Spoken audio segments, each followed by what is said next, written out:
اعوذ باللہ من الشیطان الرجیم، بسم اللہ الرحمن الرحیم۔ شروع کرتا ہوں اللہ تعالیٰ کے نام سے جو بڑا مہربان اور نہایت رحم کرنے والا ہے۔ دعا ہے اللہ تعالیٰ ہم سب کو دین و دنیا کی کامیابیوں سے ہمکنار کرے۔ احباب، آپ کا دوست، آپ کا بھائی حکیم احمد رضا دیوان حاضر خدمت ہے۔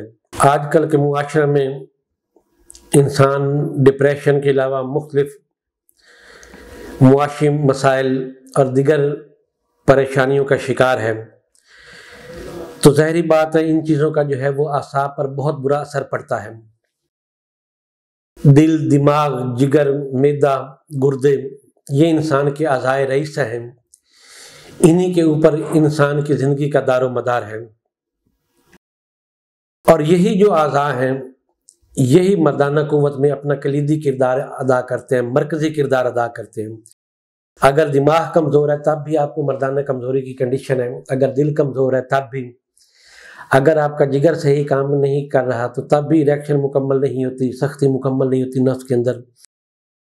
تو اعضائے رئیسہ جب انسان کے کمزور ہو جاتے ہیں تو یہ اعضائے رئیسہ مرد اور عورت دونوں کے اندر ایک جیسے ہی ہوتے ہیں۔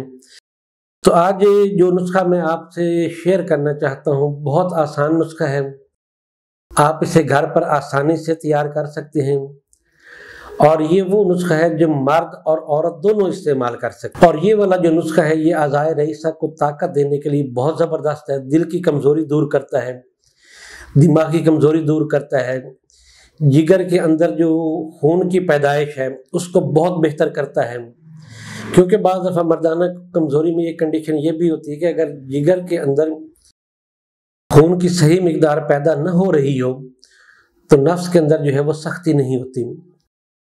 تو اس حوالے سے یہ ہے کہ بہت زبردست نسخہ ہے جو جگر کو بھی تندرست اور توانا کرتا ہے، مرد اور عورت دونوں کے لیے یکساں مفید ہے۔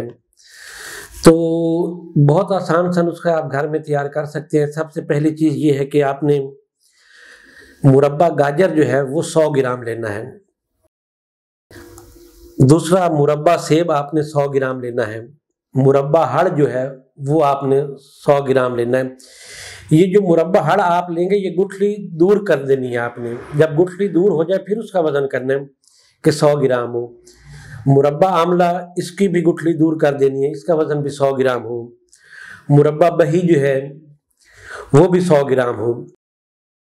اب اس میں بادام آپ نے 100 گرام ڈالنے ہیں، بادام چھلے ہوئے ہوں۔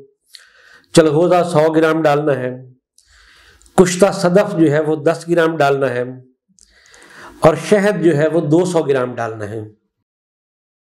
تو 2 دفتریاں جو ہے نا چاندی کے ورقوں کے، جسے ورق نقرہ بولتے ہیں، وہ بھی آپ نے اس میں شامل کر لینی ہے، مکس کر لینی ہے۔ آپ نے کرنا اس طریقے سے ان ساری چیزوں کو نا کسی مٹی کے کنڈے میں آپ اسے کوٹ لیں، اور پھر آخر پہ آپ نے اس میں شہد ڈال لینا ہے، چاندی کے ورق ڈال لیں اور کشتہ صدف ڈال لیں، بہت زبردست چیز تیار ہوگی۔ ہاں، شوگر کے مریض یہ استعمال نہ کریں کیونکہ یہ میٹھا ہوتا ہے، خوش ذائقہ ہوتا ہے، تو اس کی 1 چمچ سے 2 چمچ صبح و نہار اور عصر کے ٹائم جو ہے وہ آپ ویسے بھی استعمال کر سکتے ہیں، 1 کپ دودھ کے ساتھ بھی استعمال کر سکتے ہیں، جس طریقے سے آپ کی طبیعت جو ہے آپ کو اجازت دیں۔ کبھی دودھ کے ساتھ استعمال کر لیں، کبھی ویسے استعمال کر لیں۔ دل، دماغ، جگر کے لیے بہت زبردست نسخہ ہے، اعضائے رئیسہ کو تقویت دینے کے لیے بہت زبردست نسخہ ہے۔ ایون یہاں تک کہ آپ چھوٹے بچے کو بھی استعمال کروا دیں گے تو اس کو بھی فائدہ دے گا۔ بے فکر ہو کر یہ نسخہ بنائیں اور اپنے بھائی حکیم احمد رضا دیوان کو دعاؤں میں یاد رکھیں۔